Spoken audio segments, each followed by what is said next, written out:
welcome back. We're here with Underdog Fantasy Best Ball Draft number 27. Occupy Fantasy, Underdog Fantasy. Everything you need for best ball drafts. We're here for another one, July 4th weekend. A lot of people are off work today, and hopefully you're here watching us. If not, catch it on replay. Happy to have you either way. Welcome. I am Brian Jester, co-founder here at Occupy Fantasy, joined by Chuck Silver, our best ball analyst, NBA analyst. Anything else you got, Chuck? What's up, man? How you doing? I'm doing great. Just been drafting best ball. We are at the halfway point of the off season, so feeling ready to actually ramp up my drafting. Even though I've been drafting plenty. Did you get any in the Chihuahua 3 yesterday? I did not. No, I was out of the office yesterday for most of the day, and so no, I did not. I assume it filled pretty much immediately. I'm actually surprised that it's still open right now. Oh, It is it has really? 30 seconds. So yeah, so they offered 15-second picks, 30-second picks, and 8-hour picks. But right now, looks like they're only offering 8-hour and 30-second picks with there's like 1,500 spots left if you haven't gotten your entries in yet. All right, well, good to know. Well, I've actually started drafting my Best Ball Mania drafts. I didn't do any May through June. July, I'm going to try to get to one per day and then really hate myself and get as many as possible up to 150 in August. I'm going to bring it up now, and we'll get in the draft room just in case. It takes a few seconds here, but I will enter Best Ball Mania. And again, so I'm hosting. If you guys have any issues, if you're watching this live with my audio, with Chuck's audio, or the visuals, just let me know. All right, so we got 4 people in this room, so we'll wait a little bit, Chuck. As I go over to our ADP tracker at OccupyFantasy.com, tracks movement over the last week. The guys who have seen the biggest movements: Demario Douglas, Noah Fant, Demarcus Robinson, Elijah Mitchell, Brian Robinson. Um, I've seen some positive news and notes on these guys and a couple of popular analyst takes on Twitter for a couple of these guys, and I assume that is the reason for most of this movement. But do you have any special takes on these guys that have seen the most movement in the last week? No, I will say it feels a little bit delayed because I feel like I see a few of these guys getting hyped up on Twitter a few weeks ago, and their ADP didn't really start moving until I don't know a week or two after that. But I mean, I'm in on basically all these guys that are moving up in ADP, so this is a pretty good list. And I will give you the one guy on this list. He's moved up 1.8 spots. The guy that I wouldn't say I was off of him, but I was indifferent towards him. But now I'm trying to draft him literally as much as I can. Is Jalen McMillan, Tampa Bay rookie receiver, round 16 pick right now, and just seeing some of the statistical comps coming out of college was interesting, and the way he was drafted, you think this is a crowded receiver room. But we like drafting rookie receivers for their second half production. You never know what's going to happen, especially with 2 veteran receivers ahead of him. And it's gotten the one positive camp report that I was looking for. He got that recently. So Jalen McMillan, Chuck, is a guy that I've been trying to get everywhere. And if I have to take him in round 16, that's totally fine.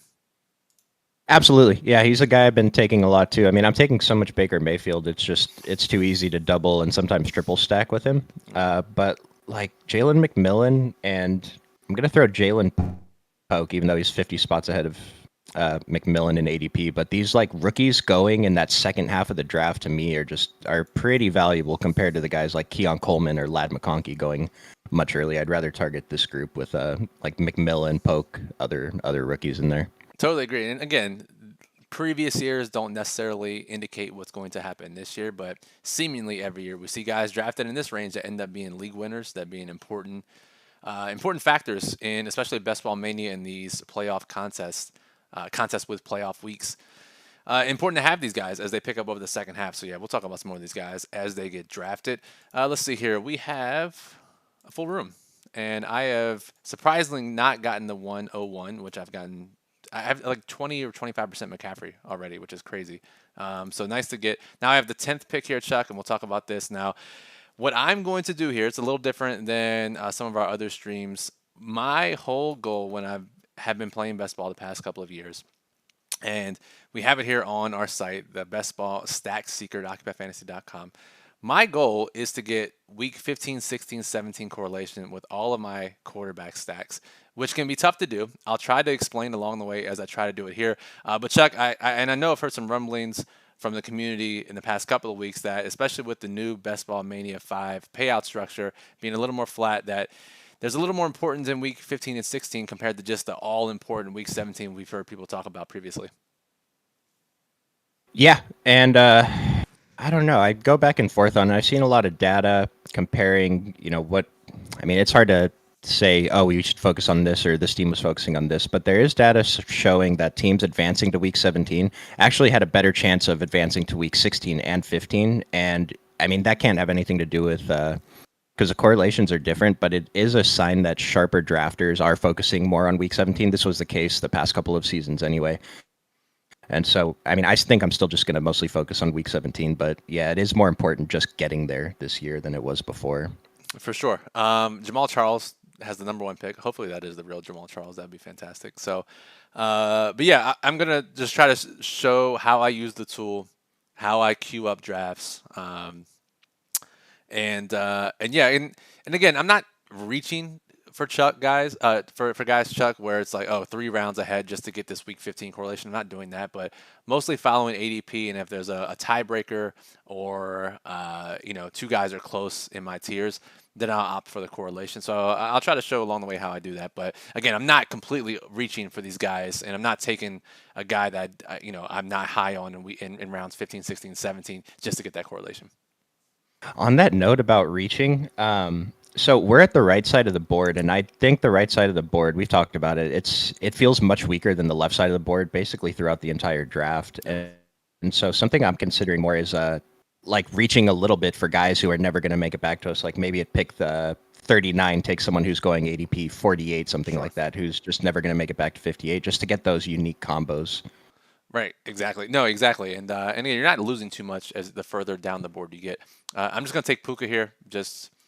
I'm just trying to get even exposures to guys in the first round, second round, third round. So I'll take Puka here. No no major takes from me here. Um, Again, this is only my fifth Best Ball Mania draft. So Chuck, when the last time you and I were on stream together, we talked about balancing portfolios and player combinations. I'm just going to draft pretty straightforward the first few weeks of Best Ball Mania, first few weeks of my drafts, and then I'll start worrying about diversification a little bit here, and I'll try to take into account what I've already drafted. Um, but again, because a larger portion of my allocation dollars wise will be in Best Ball Mania, I'll focus more on this specific contest diversification. Are you like for your best ball mania picks? Are you going to consider the combos you have in the puppy as well, or are you just treating this as a completely separate slate? Yeah, to start, I'm going to just draft normally, and then and maybe in a couple of weeks, maybe August, probably August, I would say. Then I'll start looking at the combos I've had in previous tournaments and previous contests and the ones I've drafted in Best Ball Mania, and then try to balance it that way. So I will in some ways, but I'll put a higher weighted average on the Best Ball Mania drafts. Okay. All right, I'll take Jameer Gibbs here. Normally doesn't fall to pick 15, so we'll start with Puka and Jameer Gibbs. And so this is really quickly. I'll go over to the Stack Seeker. Let's see what Detroit and LA's playoff schedules look like. Detroit has Buffalo, Chicago, San Francisco. The Rams have San Francisco, the Jets, and Arizona. So two San Francisco correlations here. So if I can find a San Francisco player, maybe that's George Kittle here. This could be a situation where you reach. But a situation I found myself in pretty frequently last year, Chuck, was trying to correlate my early picks too often. So I ended up with a Mhm. lot of the same teams, a lot of the same quarterbacks. This year, I'm trying to put a better effort on just picking the best players, the best combos early, and then maybe around 4 or 5 start looking to weave in this correlation aspect that I was discussing. Yeah, I think that's one thing I actually wasn't paying enough attention to recently was the correlation with my first few round picks because I'd get to round 6 and have zero playoff correlation, Yeah. which isn't great. And we can make it up later, but it's kind of like, don't you want your best players to have that, plus percent correlation, whatever, in the games that they play? But like you said, I mean, we have 150 drafts, so we can definitely even that out over the next couple months. Right, exactly, exactly. Again, if you guys are watching this live, one, we appreciate you taking the time out of your day on a Friday afternoon. So if you're working, sorry to hear that. Maybe you can take some time away from work to watch. If you're just watching on replay, we appreciate that as well. So I am the KY is in the chat. What's up? Long time Occupy subscriber and viewer. What's up, KY? He says, with Pearsall and Jennings late, I've been okay missing a correlated Kittle. What's your take on that that wide receiver 3-4 situation for San Francisco, Chuck. Obviously, Pearsall is a guy who fits into that mold we were talking about earlier, the Pokes. He goes earlier than those guys, obviously, but Polk and McMillan, these rookies who don't have clear paths in week one, but have major upside in good offenses for later in the season. Jennings seemingly doesn't get drafted very often, if ever. Are you taking any Jawan Jennings? Do you think he could play a factor in best ball?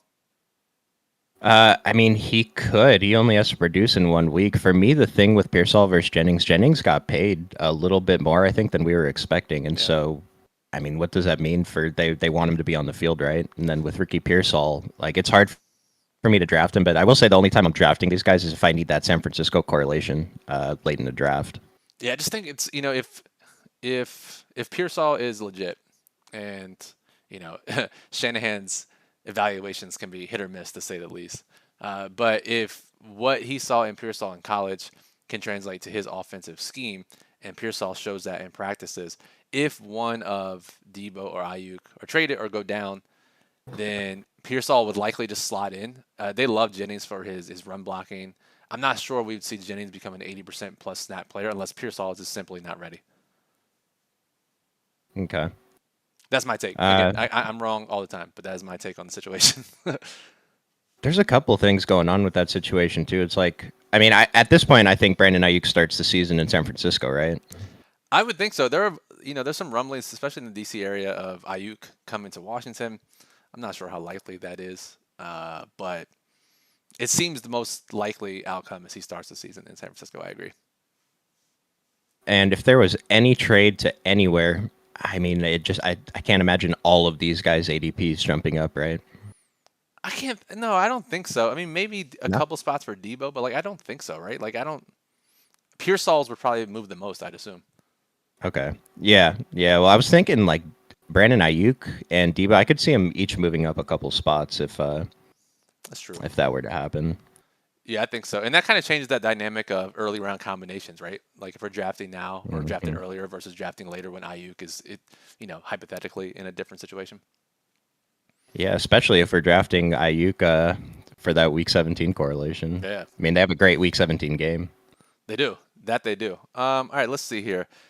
So Laporta is available with Jameer Gibbs. I'm gonna opt for Detroit stack here. So this will be a good way to start showing what I'm gonna do here. So Detroit. So we got Jameer Gibbs, Puka Nakua, Sam Laporta. Let's bring up the stack seeker. Detroit's playoffs weeks: Buffalo, Chicago, San Francisco. So let's go back over to Underdog. And I'm just going to type in Bills, and we'll see which guys pop up. Kincaid, we're not going to take him, obviously, probably with double tight end. But James Cook, Keon Coleman, all the receivers, Khalil Shakir, Ray Davis. Let's just click them into the queue.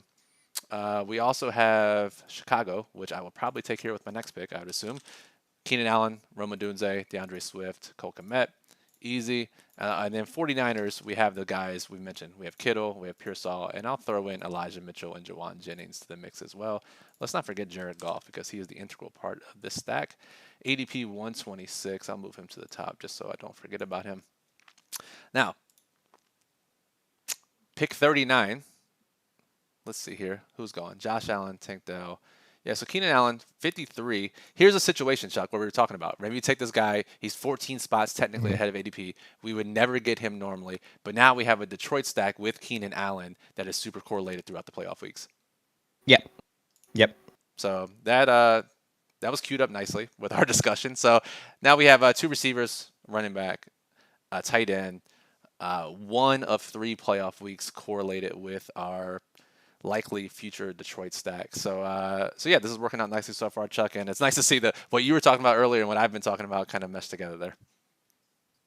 Absolutely. And curious to see if because Chicago has been, I think Chris mentioned that someone like hyped this like playoff round robin on Twitter with Chicago, Minnesota, Detroit, and Seattle. If you draft guys from those teams, they play each other in the playoffs, and it's the playoff matchups I've been targeting the most, and so love getting a Chicago guy in there. Yeah, it's really easy to make that work, and especially if you're high on any Seattle stacks. And Seattle has guys throughout the draft that you can correlate within. Taking Geno late Caleb Williams has been dropping a bit too, and he's easy to correlate. So it is one of the easier playoff groupings and the most correlated playoff groupings to correlate. So I see why people are doing it. It is really easy to do.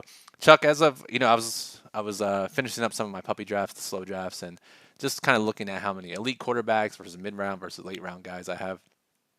How comfortable are you with like three late round quarterbacks, or is that a strategy you're really not trying to do unless it's a last resort? It's happened, but it's not something I'm trying to do. Uh, it depends which three, because if I end up with three late round quarterbacks, it's going to end up being something disgusting. Like, and I'm not even talking about like Deshaun Watson, Baker Mayfield. Like, if I miss out on those guys, I might end up with Bryce Young, Daniel Jones, and Justin Fields. Yeah. If I end up with one of Deshaun or Baker, I usually feel a little bit better. But I have so much of my portfolio depending on those guys not to be bad. Mm. Yeah. And for Deshaun in particular, like he has to be on the field.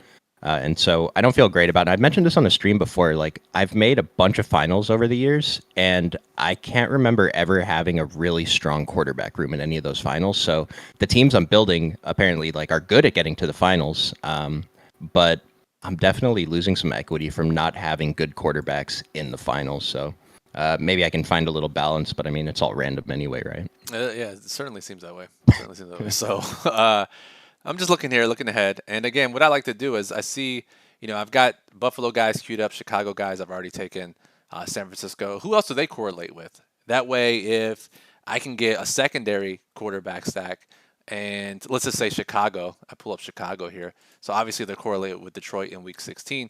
Chicago's also correlated with Minnesota. They're also correlated with Seattle. Seattle, we were just talking about. So maybe I could pair Goff and Geno, and I've already have a Chicago player to include in both of their playoff weeks. So again, this is either just the ideas that are turning through my head as I'm drafting. Not necessarily saying anyone has to draft like this. I'm just telling you how I draft for maximizing correlation and trying to.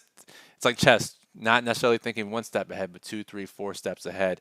And again, this is why sometimes it's easier to implement this type of strategy, Chuck, in a slow draft. But I also know that very few people, if any, hardly, can execute this in a fast draft setting. Yep. Yeah, and I'm thinking back to those 15-second drafts in the Chihuahua Yeah. because I'm not sure how I feel about him. I did my other three yesterday after the stream with Derek, and I kind of feel like if 15 seconds is the only option, then I'm fine with it. But if I have other options, I'm just going to go with the 30 seconds because like these little decisions really matter. And if you make these mistakes in the 15 seconds, it really can hurt you. They compound quickly in 15 seconds. Yep. Yep. Yep. All right, let's see here. KY in the chat says, "Are you taking more Fields than Russ?" I haven't taken Russ once. I don't see the upside there. So now I'm sure he'll throw for 4,000 yards. I'm taking Fields. Let me make this pick, Chuck, and I'll explain more about just like the types of quarterbacks that I'm pairing late. But have you taken any Russ, or are you just taking mostly Fields too? I've probably got 1 or 2% Russ, but 15 to 20% Justin Fields. Cool. Okay. All right, let's see here. So I know Green Bay is correlated with Chicago. I'm not a huge Josh Jacobs guy. I'm especially not a huge running back guy after I've taken one and an elite tight end already. But I know I can hammer receivers here in a bit. So I'm going to take Josh Jacobs round 5 because I do know that, one, we get 2 divisional games with Detroit. So that's some early week correlation. But they also play Seattle. Let me see here. Let's pull it up. So Seattle's playoff stacks: Green Bay, Minnesota, Chicago. Now I just need one Minnesota guy. I'll have a Seattle full playoff correlation complete. So I'm gonna start queuing up some Seattle guys as well because it looks like I'm going to be pairing Jared Goff with Geno Smith at this rate. So let's just get these guys start clicked into the queue. Noah Fan, Geno Smith, cool. Okay. But anyways, with Justin Fields, right? If you have a 3 quarterback room where the first 2 quarterbacks' jobs are secure, I have no problem taking Fields. It's when you have a 2 quarterback room or you have a 3 quarterback room with a couple of rookies they may not start early with early bye weeks. That's when you have to be careful because there's possible you could take multiple weeks with a 0 at quarterback, which is a death sentence for that team. So it's the same with tight end too, Chuck, where if you're taking 3 tight ends late, which I think is a great strategy, maybe more so in previous years, but if you're taking 3 rookies late, there's a chance you don't get any production from your tight end room. Whereas if you take a veteran, Mhm. you take another guy or a guy in a timeshare, like I think you have to mix and match players' roles and likelihoods of playing at different parts of the season if you're going with the late round three quarterback or three tight end approach. Absolutely. Yeah. Mhm. Let me see here. So I know I need Minnesota for Seattle stacks. I have no preference here for these guys, but Jordan Addison fits the bill nicely here. I'm not especially huge on Addison with a rookie quarterback in his second year, but I will take him for this team. So we got Seattle all lined up for Detroit. Let's look here now. We need Buffalo and San Francisco players. We can get those guys later. Easy enough. I'm feeling really good about how this is playing out. Chuck, how do you feel about this type of strategy? Is your head spinning? Is this something you're not normally thinking about? Is it too much, too many moving parts for one draft? What do you think? Oh no, this is something that I'm constantly thinking about. I just with the stacks, like that's why I love Spike Week so much. It just has the weeks on there, and Oof. it's kind of like, well, if this is lit up in green, then you should pick this player, Those are the automated tools you and I were talking about last time as well. right? Yeah, this one I feel is a little more harmless than the other one. I haven't heard anything about that other tool since the first couple days it came out. So Oh yeah, yeah. It was. I know there was. Yeah, you and I talked about. If you guys want to go back to the last show Chuck and I did, and we had a pretty good discussion on automated tools and best ball and tools that were available and the pros and cons. Mostly the cons of that infiltrating the best ball space. So we won't rehash that here, but go back and check it out. It's on the channel. Um, and again, if you're watching this live, like I said, KY is in the chat. He's throwing in some questions. If you guys have questions or comments, we always love to hear from you. So throw it in there. Um, let's see here. So July 5th, Chuck, what's your plan here for the next month or so? Volume compared to August, this month versus next month. What are you thinking as far as drafts you're getting in? well, so the last what for May I was mostly traveling. June I was traveling a bit, so I didn't. I just drafted when I was home, and now, like for August, I'm definitely going to get in a ton of drafts. If I have like a spreadsheet listing how many entries I want to get into contests that are out now that we know about, and I have like 650 drafts to go. That's over 10 a day.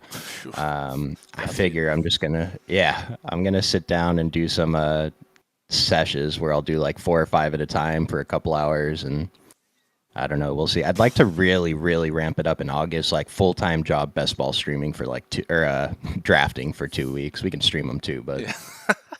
Yeah, no, for sure. Well, between that and so it's funny. I'm out and about, and when you meet new people or even people they're asking, how's work going? And for those who don't know, this is all of this is Occupy Fantasy is my full time gig, DFS, fantasy, everything related, everything in between.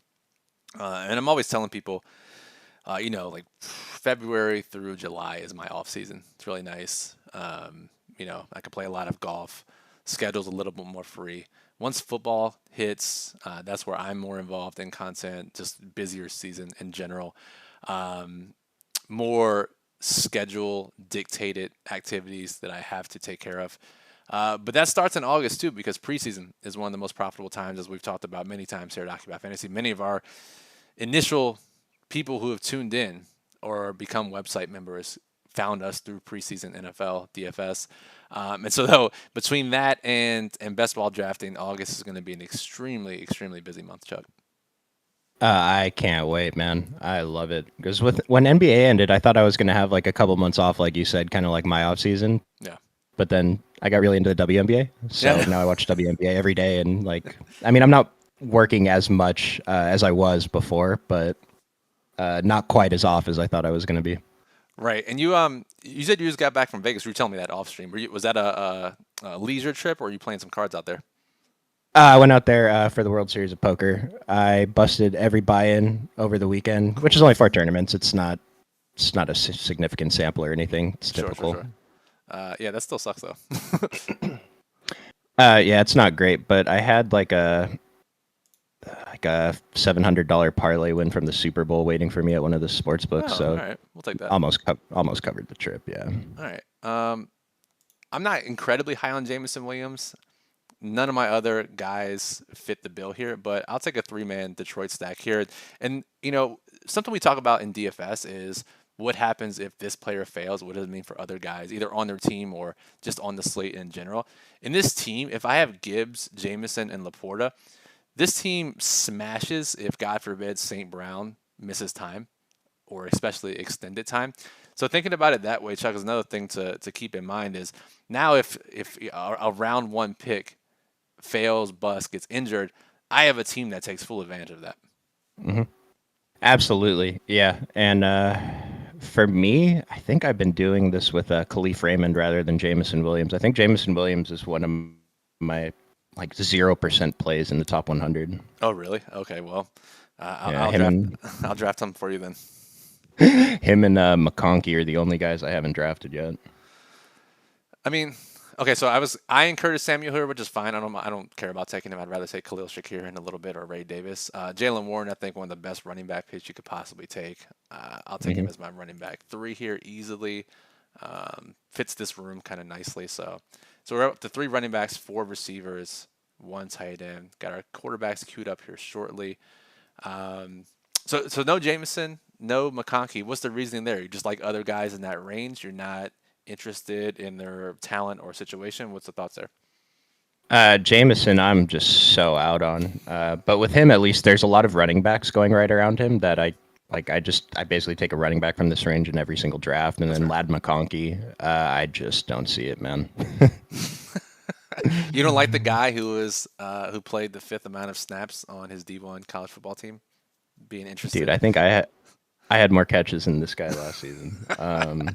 No, I think I was talking about with Chris on stream. I've made one season long bet under 775 yards for Lad McConkey, and I'll probably add to it later. But I have one season long take so far, and I could be wrong. I could definitely be wrong. I mean, we're like I said, we're wrong about a lot of things all the time. We're just making probabilistic bets here.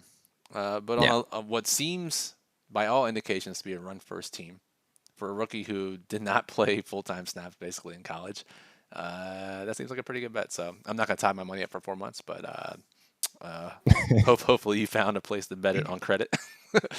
that's a small bet. Okay, all right. Let's see here. All right, so I would love to get Tyler Lockett, who was just taken, so that's cool. So I'm likely going to end up with just Noah Fant or Zach Charbonnet and Noah Fant with my Geno stack. So again, just thinking a couple steps ahead here. So let's move Charbonnet up the board. Let's get Khalil Shakir. Another thing I like to do, Chuck, when I know we talk about getting sniped in quarterback situations, I will be willing to reach around on quarterback. So I see Goff's ADP is 126. I see that my next two picks are 106, 111, and my third pick is 130. There's a good chance he falls to 130. There's also a good chance he's taken before 130. So I'm just going to take him at 111 because I've invested so heavily in this Detroit stack that I'm going to need Goff. So I'm going to take him at 111. And then Geno, I think he's 172. So I'll take him with my 159 or 178 pick, depending on how the rest of the board's going. But how do you feel about reaching one round for the quarterback? Are you that opposed to it, or do you think it's a smart move when you've invested heavily in a stack? I'm usually opposed to it, but if it's a situation like this where I mean, we can't get the quarterback from the other side of the Week 17 matchup, and so missing out on Goff is just it feels really, really hurtful. Yeah, It hurts us a lot more missing out on him than it would help us, if we got an extra round of value on a 11th round pick at this point. So exactly. Exactly. That's how I feel. Like, yeah. And again, it's all specific. I'm gonna say Khalil Shakir here, who I still think could be the best Bills receiver. mhm. He qualifies for our Buffalo correlation. I'll take him, and I'll take Goff coming back. But you and I mean, we've talked about Coleman and Shakir and Samuel in that situation countless times over the past couple of months. So, any situations, players, strategies, even that we've talked about in the past, or you've kept to yourself, or whatever it may be, that you've looked at things recently, like I need to get more of this guy, or I need to implement this strategy more. Or, I was way wrong on this player, and I need to take a step back. Has that crossed your mind? Yeah, I know it's still only July, but have you made any big philosophical or player take changes in the past couple of months? I don't think it's that deep for me. It's kind of just I have more than 20% of a bunch of guys, and 2% of the guy next to him just start drafting more of the guy next to him. Truth. There is some confirmation with guys like Ty Chandler, Marshawn Lloyd, maybe Jaleel McLaughlin a little bit, who I've been drafting a ton, who are moving up in ADP. Yep. So that makes me feel like I was at least, trying to capture the ADP value I've been talking about so much. And then other guys like Khalil Herbert, who have even fallen a couple spots that I'm still drafting a ton of. But like I've talked about before, guys move up in ADP, even though I already have a ton. I'm more inclined to pick them because I don't know, something psychological. Just the field thinks they're a better pick. they're a better pick, right? Yeah, exactly. No, I mean, there's some nice confirmation bias there when you draft guys early and you start to see their ADP move up. There is a little bit of, well, damn, I wish I could keep drafting that guy at that old ADP all summer because I think I'm right. Mhm. um, Yep. but again, it's Yep. nice to get some confirmation there. A little pat on the back. And then we are a few picks past this, but I wanted to ask you: are you always taking Jalen Warren over Najee Harris? No, I'm trying to mix it up. Okay. Like I think in a perfect world where I could write in pen or carve into stone my allocations, I would have more Warren than Najee Harris. And I think it'll end up that way. But I don't want to end up with way less Harris. Obviously, Warren, everyone believes, is more dynamic. I think the explosion metrics show that as well. But in situations where Arthur Smith just loves Najee Harris, situations Hmm. where Warren gets hurt, situations where Najee brings the goal line back and Pittsburgh's better than expected and he gets double-digit touchdowns and Warren doesn't. I think there are tons of situations. I mean, and their ADP being so close together shows this. But I think a lot of sharper player take drafters are on Warren over Harris, rightfully so. But I don't want to make that mistake in having so many drafts where I'm so heavy on Warren compared to his backfield mate. Yep, I agree. I was on Najee like way over Jalen Warren, but all these guys, all these sharp guys talking up Jalen Warren, you got to mix them in, right? But on the player take thing too, but it's like the coach very clearly prefers Najee Harris. The program prefers Najee Harris, and so that's what I'm going with. Yeah, I don't mind it. I don't mind it. I am pretty even on both though. Like I'm not way overweight on Najee. I do mix it up pretty well. Okay, cool. Good. Okay, let's see here.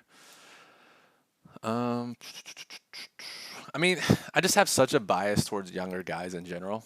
We know that they outperform ADP at a higher rate than guys who are not younger. So I'm talking rookies, second year, starts to decline a bit, third and fourth year. So when in doubt, Chuck, if you just looked at my exposures, I'm pretty sure that my highest exposed guys outside of quarterback are going to be rookies, second year guys, or maybe third year guys. It's just that I think there's once you get further and further into the league, there's enough tape, there's enough data that we can be pretty confident in who they are as a player, and without much wiggle room for their range of outcomes. But we have these younger guys who can easily play their way into larger roles, and/or have a wider range of outcomes, specifically towards the ceiling part of that range that these other guys just don't have. So and I think rightfully so, my player allocations are going to have a bias towards these younger guys. I have the exact data bookmark somewhere, but it's something like 7 to 8 first or second round players was optimal last season in BBM, Oh and wow! I can't remember if that was exactly in terms of advance rate or And just for playoff just stuff. for clarification for people watching, you mean NFL first round draft picks, real life first round draft picks? No, first or second year players. Sorry, Oh, sorry. just Okay, yeah, just okay. rookies and second year players. Yeah. So just like you were saying, just get young guys who have a great chance of smashing ADP on your lineups, and you're probably doing well just doing that. Yeah, exactly. Really quickly, do you have a preference avoidance of quarterback plus running back stacks? DFS, Nope. we talk about that. Are you avoiding it? Are you okay with it? Actively pursuing it? Where do you fall? If there's two running backs left on the board that I'm pretty whatever on, like I like them both. If I have a correlation with a teammate of one of them, I'll take the teammate. Okay. I've mentioned it before, but I went and looked back. Like I manually went through every single team and every single combination of quarterback, wide receiver one, and starting running back had a positive expectation on advance rate. Oh Even wow. rushing quarterbacks, even running backs who don't catch passes. That was 2 seasons ago. I can't imagine the data's changed that dramatically to where it's not Right. overall a huge plus. Right. Uh, and so I love it, and especially in formats like the marathon where it's just full season regular scoring. I think it's just really, really powerful. Give yourself a couple extra percent in every draft. Yeah, I mean, I think so too. And there's natural correlation there. And again, the game of National Football League football has not changed in two years. So I think those numbers likely will still hold, especially if people aren't doing it as often. In this draft, I don't want to jinx it, Chuck, in case anyone's in here watching and they didn't. So we haven't been sniped yet, and I'm gonna say all the narratives from this stream are falling nicely because I've just taken Ricky Pearsall for the final correlation piece and the San Francisco wide receiver three piece that we had questions about. So I mean, this show is incredibly scripted. Absolutely, yeah. You should. I mean, did you catch the stream with Derek yesterday when he Dude, took the dude, entire Houston's offense? craziness, craziness. For those who missed it, why don't you give us a little recap and your thoughts on that strategy? Yeah, so Derek and I did a couple of Chihuahuas yesterday. I ripped a 15-second draft first, and then I just said the idea about, with the 10th, 11th, 12th pick, we hate everyone anyway, so just do a combo that's never taken. And so he went and took Nico Collins first pick, Stephon Diggs second pick, and he got Tank Dell at pick 35. And then he just kept going and took Joe Mixon, Dalton Schultz, and of course he got C.J. Stroud. So when the Houston Texans averaged 41 points per game this year, Derek's going to lap the field in that Chihuahua contest. Um, Yeah, 6 players, interesting strategy. Too much draft capital to one team, you think, for I someone to think try to so. implement? Okay, Yeah. just seeing where we draw the line here. Yeah, I think Chris popped into Discord after Derek posted like, "Awesome team. I absolutely hate it." Yeah. But I mean, it was just an idea we had that we thought would be fun, and it kind of fell to us. So Derek went for it in a $4 draft. Yeah. By the way, if you guys are watching, whether live or on replay, if you're not in our Discord server, it's free to join. You can become a member here on YouTube. That supports the channel a little bit. We always appreciate any support. It helps us continue to do these streams. If you become a member on YouTube, I think it's $2.99 a month. You get some extra access during these live shows, but it also gives you Discord access if you don't want to become a website member, which is where all of our DFS content is housed. OccupyFantasy.com/Discord link is in the description below. Come check it out. If you're just a best ball fan, we analyze best ball teams. We talk about best ball strategies. If you're a full-on degenerate, it's mostly geared towards DFS, and we're sweating out slates, talking about strategy, answering questions. Our Discord is the best place to join the OccupyFantasy.com community. And Chuck, somehow Underdog is still offering this $250 deposit match bonus promo. So for the viewers who have not signed up for Underdog, somehow you've gone through 27 of our live stream drafts and you said that, maybe now's the time to sign up. You can still do so with promo code OCCUPY.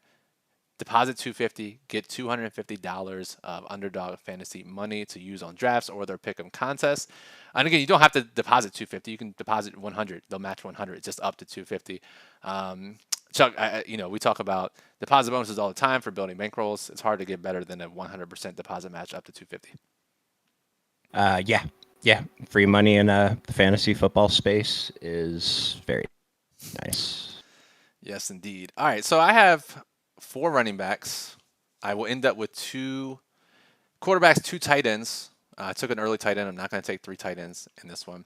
I will probably end up with 5 running backs here. I'm a little light on talent at receiver, in my opinion. It's a very volatile room, so I'm going to probably end up taking 9 receivers with this draft. So I'll keep hammering receivers here late. Is that how you normally look at your positional allocations, Chuck? It's I took this group early, or this group is a little volatile. I'll take a couple more. What is your line of thinking when you're thinking of 2, 5, 9, 2 or 2, 6, 8, whatever people are normally allocating their positions in best ball? Yeah, I think about it more in terms of running backs. Do I have 3 starting running backs and 2 other good options who can come on late in the season? All right, then I'm good at running back. And so, like, I know you asked about wide receiver, but I think that's how I usually look at it. If I'm strong enough at running back, then I'll just keep adding receivers. Because I never really feel like I'm too weak at wide receiver. I try to make sure that I get there. That is one thing that I need to try to work on a little bit. I think I'm a little bit too strong at running back sometimes. As far as number of players being taken, or just Yeah, overall talent? Okay. yeah, yeah. Like maybe I don't need the 6 running back because I spent so much draft capital earlier on the draft on my first couple. I could add another wide receiver or a third tight end or something. I mean, honestly, very rarely am I taking 6 running backs unless I wait really long to take my first one. I'm almost always Hmm. fine with 5 unless I fucked up the bye week numbers. But usually I'm taking 5. Okay, yeah, that's something that I think I need to work on a little bit because especially with the 20 round drafts, I'm taking 6 to 7. Like I'm taking 6 in every draft in the 20 rounds, and then sometimes 7 if my first running back is like Zach Moss or something like that. Fair. I mean, I think 20 round is fine, right? You get those extra 2 rounds. And we've talked about it before here too, right? Like there is some risk of taking a 6th running back late that may get cut or may be buried on the depth chart all year, and we won't know that information until August and training camp has concluded. So I think time of year also plays a factor in how many running backs or receivers you're taking. That's a good point too. Yeah, because like the amount of Alexander Madison I have in my portfolio is not optimal. Can't be optimal. I mean, again, we talked about it last time. It's if and again, so Geno is 12 picks above ADP, but I'm forcing it for the correlation, so I'm going to take Geno Smith here. Pray that Fant falls to the next pick, but um, like Madison is a guy that feels okay to me if you're taking him this early in the draft season because he is a veteran. It's really like the later round rookie guys or guys who haven't produced much that are in second, maybe third on the depth chart. Feels like veteran free agent signings are probably okay. Um, so I think you're probably okay with Madison. Not saying from a talent perspective, but from a roster security standpoint. Well, on that note, guys like Kamani Vidal and even Ray Davis, I'm having a really tough time clicking on because I've gotten it in my head that there's a pretty decent chance they're actual zeros. And it is. There is a chance they're zeros. I just, very rarely do we see fifth round picks completely do nothing. Like the running back for Baltimore, Ali, the most recent report for him was he might have to contribute on special teams in his rookie year. And it looks like, okay, maybe I'll back off, and I haven't taken the time, but I'll back off some round 18 darts on Rasheen Ali. But like Vidal, we haven't seen anything like that. We know it's a murky depth chart. Nothing behind James Cook in Buffalo. It all depends on the situation and what's ahead of him. So and maybe I'm overlooking it, but I'm totally fine with taking Ray Davis and Vidal, and Vidal especially. But both those guys produced in college, and they were taken high enough in the NFL draft that I don't. The roster security is safe. Like they'll make the team. I'm pretty sure. But I do get your point that if they're buried on the depth chart or they get injured, there's the possibility they don't play at all. Yeah, and maybe that was unfair to compare Ray Davis to Kamani Vidal. I think the thing with Kamani Vidal is there's two players in front of him, Sure. and we don't know who is a starter. I mean, the field thinks it's Gus Edwards, but uh, I mean, we don't know. Yeah, but J.K. Dobbins said he's feeling fine, Chuck. He's totally fine. He's ready to hit And the ground running. and I've drafted way too much of him as well. I mean, round 16 or whatever he is, like for the talent pre-injury, I think that's worth taking a bet on that late. It's just if it works out on zero RB teams, it's so strong. It's super powerful in zero RB teams. All right, we're around 15. This draft is flying by. Pretty content with how it's played out.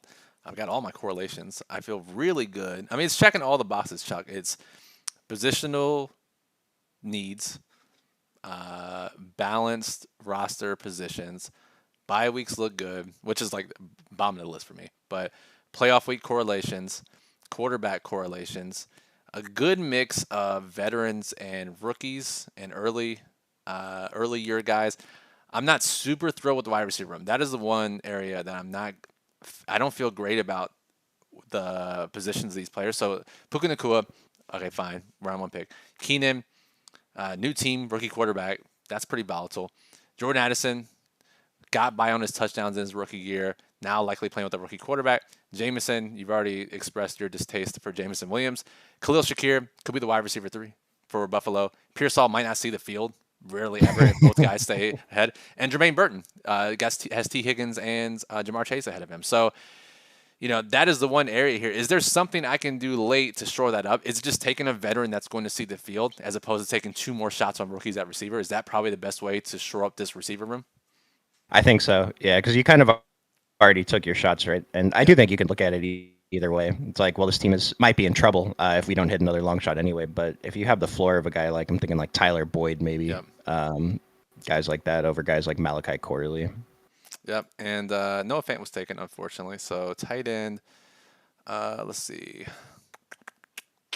I'll take Likely, who again I'm fine with. And again, we've seen arguments for just going a single elite tight end and in Sam Laporta's bye week, if I score 0 with no other tight end on my roster, you can still get by with that very easily because tight end doesn't score a lot. So I'm willing on a team like this to take Likely as my backup tight end, my number 2 tight end, and it becomes powerful if he becomes a starter if Andrews goes down. Am I thinking about that incorrectly? What do you think about taking a player who may not see the field a ton as your tight end to with an elite tight end, versus taking an established veteran? Because to me, that doesn't give you very much. But I'm curious to get your thoughts. I don't know. I think it was you that I was talking about this with on stream. Maybe it was Chris, but yeah, I'm trying to buy more into it because we're missing what 6 or 7 fantasy points on average if we don't have a running back playing in that bye week. Yep. And like I had a team like that yesterday on stream. I drafted Mark Andrews and Isaiah Likely on the same team. Something I've been trying to do, not realizing that I didn't have an extra roster spot to add a third tight end. So I just have Mark Andrews and Likely on that roster. Which probably isn't the best way to go about it, but I don't mind it. I'm just thinking about the playoff weeks. I do like having 2 shots at my tight end spot, but I mean that's the one position I would do that with over quarterback. For sure. Yeah, just based on the number of points they score per game. And I just took Braylon Allen. And I think this is a great example of mixing and matching player roles. You and I talked about this before, maybe it was a couple of weeks ago, about just knowing ball and trying to figure out guys' roles, where they fit into a team. But to me, Allen is a great pick on this specific roster because we have Josh Jacobs, a little volatile dead zone running back, sure, right? But we have Jalen Warren. You think about his player profile. Worst case scenario, he's splitting that backfield with Najee Harris. He can offer some points on all weeks, but if Harris goes down, he has upside. Same with Zach Charbonnet, can add points on most weeks, and if Walker goes down, adds upside. So I know that I have likely points from 4 guys in every week that they don't have a bye. Why not use my 5th spot on a guy that's likely to give me a 0, but if Breece Hall goes down, we assume Braylon Allen, based on reports, based on prospect profile, his college production, he could be that second guy. Why not get a guy that could be a running back 1 while giving us 0s throughout the other time? Because these other guys we can tread water with these other guys. And if Braylon Allen hits, now we have a really powerful team. Yeah, this is how most of my running back rooms are constructed. Whether or not I get like the early Jahmyr Gibbs, but just taking shots on guys like this who might not play, but only when our roster is strong enough to withstand a bunch of 0s. For sure, and I think that's the takeaway from this stream. We try to have themes, whether it's intentional or unintentional, on these best ball streams of strategies, roster constructions, player takes, and whatnot. I think the theme of this stream has obviously been the correlation strategy that I've been pushing here, but also mixing and matching guys that fit your room appropriately, which is great to say now because as I approach the end of the draft here, I talked about Jalen McMillan. He just got drafted, right? But this, for example, Chuck, this would not be a team I would want to draft Jalen McMillan based on all these other guys with unsure roles and ceilings, compared to another team where I have veterans or guys with secure roles. Yep. And like it feels kind of weird to say these wide receivers down here, some of them have a floor, but I do think some of them do compared to others, where like some of them we have a pretty good idea they'll be on the field, where half these guys probably won't be. All right, so guys that will be on the field: Tyler Boyd, I assume. Slayton, I assume. I'm still not sure between him and Hyatt, but I assume they'll be on the field. I drafted a ton of Greg Dortch. I feel like he will be on the field in 3 wide receiver sets. Maybe that's wrong. But they also over Michael Wilson or over Zay Jones? I think over Zay Jones because they don't have a true slot guy. And Okay. again, Zay Jones likely to play outside. Wilson likely to play outside. Harrison, I assume they'll move him around. But DJ Chark, I imagine, will play, veteran guy. Rondale Moore, they traded for him. I think he'll have a role. He's another guy that interests me in this range. But once you get past that, it's like not many other guys that are guaranteed to be on the field. KJ Osborne. Your boy. A report came out about him. I felt great. Yeah, it's true. He's a wide receiver 1 if Kendrick Bourne doesn't exist. So it's true. That is true. We'll go with Slayton here. Veteran guy. I like it. Yeah. We'll go Slayton. And then I'll go with, I do like Rondale Moore, so I'll queue up Rondale Moore here and see. And KY in the chat says, Chuck, just to confirm what you've been saying, he's been taking Osborne and Van Jefferson off of Camp News. I haven't seen Van Jefferson really get drafted, but out there in Pittsburgh now, no real competition for wide receiver 2. They have Roman Wilson, the rookie they drafted, but Van Jefferson I can see playing a role. I've been taking Calvin Austin, actually. There we go. Over Van Jefferson. Last year, I was drafting a bunch of Van Jefferson when he was still in the Rams, and I think Chris made a comment one time that he was like the worst pick in fantasy or something, and I'm like, oh, okay, I guess I'll stop taking him. All right, we'll round it out with Rondell Moore here. So we rounded out with two veterans likely to see the field on their teams, paired it with rookies with upside. Chuck, I don't want to pat myself on the back, but I really like how this team turned out. Little light at quarterback, but as you said, some of your best performing teams historically have been light at quarterback. This is the quarterback duo I got 33rd in the big DK Millie contest with last year. Oh, so it's meant to be. So I'm meant to get top 50 at least in best ball This is mania rookie draft. yeah, my favorite quarterback combo in the whole NFL. Jared Goff, Geno Smith. You've heard it here. Yep. So, Yep. guys, again, sign up for Underdog Fantasy if you haven't already. Use promo code Occupy. That helps us out. Also gets you that deposit match bonus. OccupyFantasy.com/Discord. So where you can chat with us. The tools you've seen on screen, the ADP tracker and the Stack Seeker, are free for anyone. OccupyFantasy.com. Those links are also in the description. Chuck, you have any final thoughts, any final takes here before we get out of here? Nope. Just that was a really good one. Always enjoy doing the streams with you. So thanks for hosting today. No problem. Appreciate you guys for watching. Make sure you subscribe to the channel. Final way to support us. Less than 50% of our viewers are subscribed. It's free to do. So just click subscribe. Easy. You'll get notified when we go live. We're doing these 4 times a week, sometimes more during August. So if you're into the best ball draft, subscribing is the best way to get notified when we go live. So for Chuck, I'm Brian. Thanks for listening. Enjoy the rest of your weekend.